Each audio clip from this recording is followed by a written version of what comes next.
Venimos a la Argentina, una marcha muy impresionante, la del sábado, por lo menos la convocatoria de los autos y esta espontaneidad de la gente que aparentemente tenía muchas ganas contenidas de salir, ¿no? Bueno, era una fecha especial para nosotros, ¿no? El 17 de octubre, se cumplían 75 años de aquel 17 de octubre de 1945. Un hecho políticamente trascendente para nosotros porque es fundacional para nuestro movimiento, sociológicamente impecable, digamos, ¿no? Para el conjunto de la sociedad argentina. Nada más preciso que aquella frase de Scalabrini y Ortiz para describir ese 17 de octubre del 45, el subsuelo de la patria sublevada.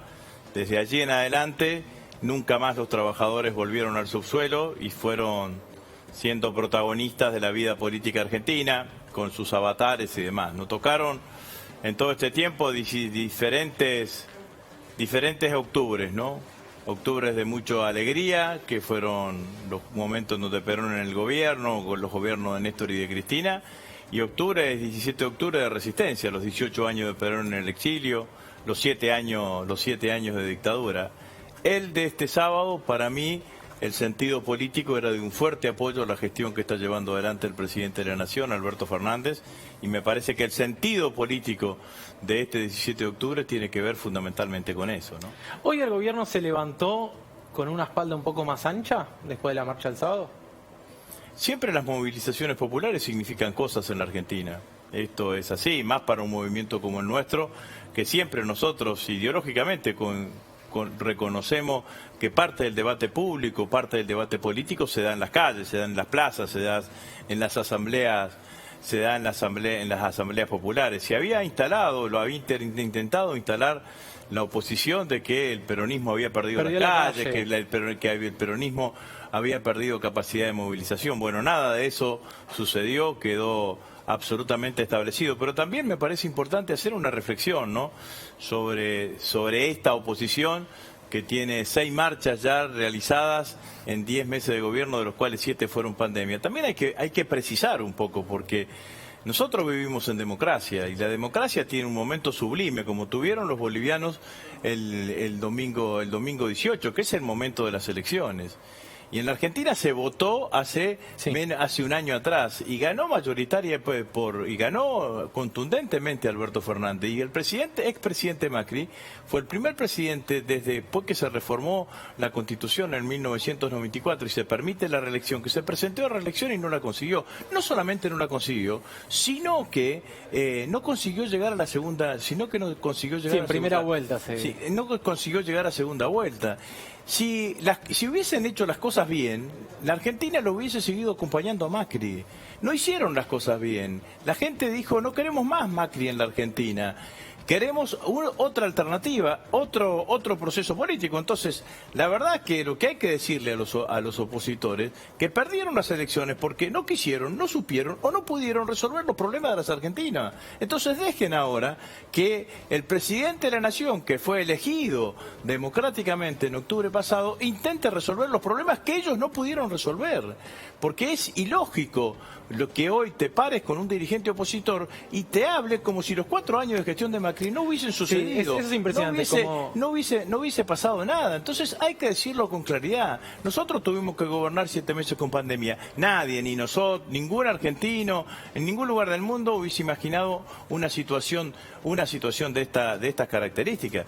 Pero la pandemia en la Argentina generó sobre la situación económica mayores dificultades, producto del desastre económico que nos dejaron. 55% de inflación, desocupación en alza, caída del PBI, aumento de la pobreza. Ahora empezamos a renegociar los 50.000, la deuda que tenemos 47.000 millones con el Fondo Monetario Internacional, deuda tomada íntegramente durante la gestión del presidente Macri, que representa el 50% de la cartera de préstamos del fondo. Y los que dejaron esto te dan consejo de cómo administrar la economía. Entonces, la verdad es que uno, cuando ve dirigentes políticos que no se hacen cargo absolutamente de nada, hay que decirle, muchachos, estuvieron gobernando hasta hace 4 años, dejaron la Argentina peor que la encontraron. Ningún indicador pueden destacar desde el punto de vista económico, desde el punto de vista social, y ahora se paran en un lugar de querer decirnos a nosotros cómo es lo que tenemos que hacer. Déjennos a nosotros a tratar de hacer las cosas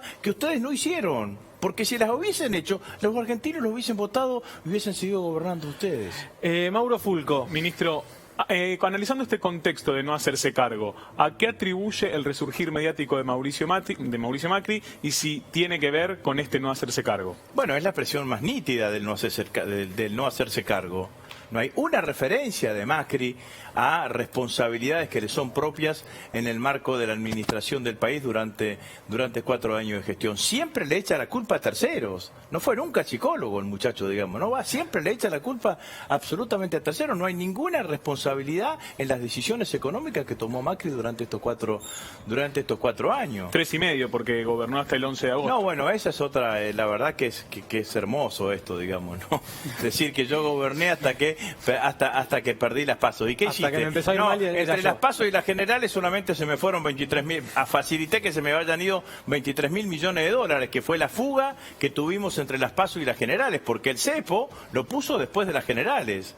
Entre las PASO y las generales, como quería sacar votos, se le perdieron 23.000 millones de dólares. Entonces, la verdad es que lo que hay que decir claramente es estas cosas que empezamos a decir. Yo no niego que haya argentinos que puedan estar disgustados, que puedan tener mal humor, sí, claro, en este momento. Sabemos que la situación es difícil, desde el punto de vista económico, es difícil por los efectos de la pandemia. Ahora, lo que sí califico negativamente es este intento de la oposición de tratar de representar ese sentimiento.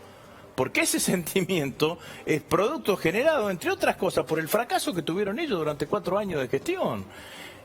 No hay otro economista en la Argentina, yo creo, digamos, ¿no?, que haya podido haber renegociado la deuda de la Argentina mejor de la que la renegoció Martín Guzmán. En la previa de la economía, de la asunción de nuestro gobierno, todos nos decían, si renegocian bien la deuda, se resuelven los problemas de los argentinos. Renegociamos la deuda con los acreedores bajo legislación extranjera, renegociamos la deuda con los acreedores bajo legislación nacional. Estamos ahora en un escenario de renegociación de deuda con el Fondo Monetario Internacional. Está claro que estamos ante un embate devaluacionista de sectores económicos y políticos que quieren una devaluación, porque una devaluación sería la peor situación, el peor escenario para el conjunto de la sociedad argentina, y estamos resistiendo esa situación para poder sacar a la Argentina adelante. Y vemos indicadores en la economía real que mejoran claramente la performance de la economía argentina. Y en el medio tenemos una oposición que lo único que hace es poner palos en la rueda. Viejo, háganse cargo un poquitito nomás. No digo que se hagan de todo, miéntanse un poquitito, pero no todo. Háganse cargo algo. La última, y apelo a tu brevedad, pues nos está esperando Nicolás Kreplak, que es compañero del peronismo, así que supongo que vas a ser solidario con él. Hoy el propio Federico Pinedo dijo, si las elecciones fueran hoy, tendríamos posibilidades. ¿Posibilidad de qué? No sé, complétalo vos. No, yo no creo que los argentinos quieran volver a Macri. Estoy absolutamente convencido. Los argentinos no van a volver a Macri porque la experiencia de Macri ha sido una experiencia desastrosa para el conjunto de la sociedad argentina. Y si no, fíjense lo que sucedió en Bolivia y van a verlo y lo van a notar en las elecciones intermedias. De todas maneras, yo digo, tenés cara, digamos, ¿no? Dejaste el gobierno el 10 de diciembre, lo dejaste con endeudamiento, con una inflación del 55%. Hace 10 meses que está gobernando los que te ganaron las elecciones. De esos 10 meses, 7 meses en pandemia, y vos te parás en la calle y decís, si fuera de hoy ganamos nosotros las elecciones, ¿en base a qué? Claro. ¿En base a qué? A ver, tratá de aportar a ver cómo hacemos para reconstruir esta Argentina. ¿Cuál es el aporte de la oposición para reconstruir la Argentina? Entonces, porque este es el otro hecho novedoso de la política argentina de hoy. Los opositores gobernaron hasta hace 10 meses. Cuando gobernábamos con Cristina en el 2011, 2012, 2013, Macri decía, yo no goberné nunca. Claro. Ahora gobernaron ellos. Y hablan como si nunca lo hubieran hecho. Gobernaron durante 4 años, hicieron un desastre, dejaron la Argentina en llamas. Entonces, de ese lugar hay que empezar a discutir y a debatir en la política argentina. Agustín, gracias como gracias siempre a por ustedes. venirte.